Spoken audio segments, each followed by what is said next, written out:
ಬನ್ನಿ ಬ್ಯಾಡಗಿ ಬಸವರಾಜ್ ಮಾತಾಡ್ತಾ ಇದ್ದಾರೆ, ಏನು ಹೇಳ್ತಾರೆ ನೋಡೋಣ. ಅದು ಯಾವ ರೀತಿ ಬದಲಾವಣೆ ಆಯ್ತು ಅವ್ರಿಗೂ ಕೂಡ ಆಶ್ಚರ್ಯ ಆಗೈತಿ. ಅದಕ್ಕೆ ಅವರು ಕೂಡ ಓದ್ ತಗೋಣಕ್ಕೆ ಹೋಗಿಲ್ಲ. ಹೀಗಾಗಿ ಮುಂದಿನ ದಿನಗಳಲ್ಲಿ ಮತ್ತೆ ಏನು ಮಾಡ್ತಾರೋ ನೋಡೋಣ. ಹೈಕಮಾಂಡ್ ಏನು ನಿರ್ಣಯ ತಗೊಂತೈತೆ ಅದಕ್ಕೆ ನಮ್ಮದು ಒಪ್ಪಿಗೆ ಐತಿ. ತಾವು ಸಿದ್ದರಾಮಯ್ಯನವ್ರು ನಿನ್ನೆ ಭೇಟಿ ಮಾಡಿದ್ದೆ, ಏನು ಮಾತುಕತೆ ಮಾಡಿದ್ರು? ನೋಡೋಣ ಏನು ಮಾಡ್ತಾರೆ ಹೈಕಮಾಂಡ್ ಅವರು. ಹೇಳೇವಿ ಹೈಕಮಾಂಡಿಗೆ ತಿಳಿಸೇವಿ ನಮ್ಮ ಇಂಗಿತ ಏನು ಅಂತಕ್ಕಂಥದ್ದನ್ನು. ಅವರು ಏನು ನಿರ್ಣಯ ತಗೊಂತಾರೆ ನೋಡೋಣ ಅಂತಕ್ಕಂಥದ್ದನ್ನು ಹೇಳ್ಯಾರ. ಸನ್ಮಾನ್ಯ ಮುಖ್ಯಮಂತ್ರಿಗಳು ಕೂಡ ಅದನ್ನು ಹೇಳಿದ್ರು. ಈಗ ಹೈಕಮಾಂಡ್ ಗಮನಕ್ಕೆ ತರ್ತಾರ ಸರ್ ನೀವೆಲ್ಲ ಬೆಳವಣಿಗೆ? ಏನೋ ಪ್ರಯತ್ನ ಮಾಡಕತ್ತೀವಿ, ತಡ್ಕ ನೋಡೋಣ ಅಂತಂದ. ಈಗ ನಿಮ್ಮೆಲ್ಲ ಸ್ನೇಹಿತರು ಸಚಿವ ಸ್ಥಾನ ಸಿಕ್ಕಿಲ್ಲ ಅಂತಂದೇಳಿ ರಾಜೀನಾಮೆ ಕೊಡ್ಲಿಕ್ಕೆ ಒಂದಿಷ್ಟು ಜನ ಮುಂದಾಗಿದ್ದಾರೆ, ಸಾಮೂಹಿಕ ರಾಜೀನಾಮೆಗೂ ಹೋಗಿದ್ದಾರೆ. ನಮ್ಮ ಕ್ಷೇತ್ರದಾಗ ಅಂಥದ್ದೇನಿಲ್ಲ.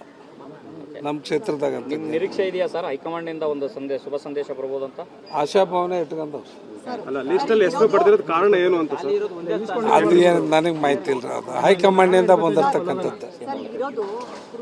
ಒಂದೇ ಸ್ಥಾನ ಇರೋದು, ಒಂದು ಮಹಿಳೆಯ ಸ್ಥಾನವನ್ನು ತುಂಬಬೇಕು, ಕುರುಬ ಸ್ಥಾನವನ್ನು ತುಂಬಬೇಕು. ಈಗ ಮಹಿಳೆಯನ್ನ ಹೊರತುಪಡಿಸಿ ನಿಮಗೆ ಸ್ಥಾನ ಕೊಡ್ತಾರೆ ಹೈಕಮಾಂಡ್ ಅನ್ಸುತ್ತಾ?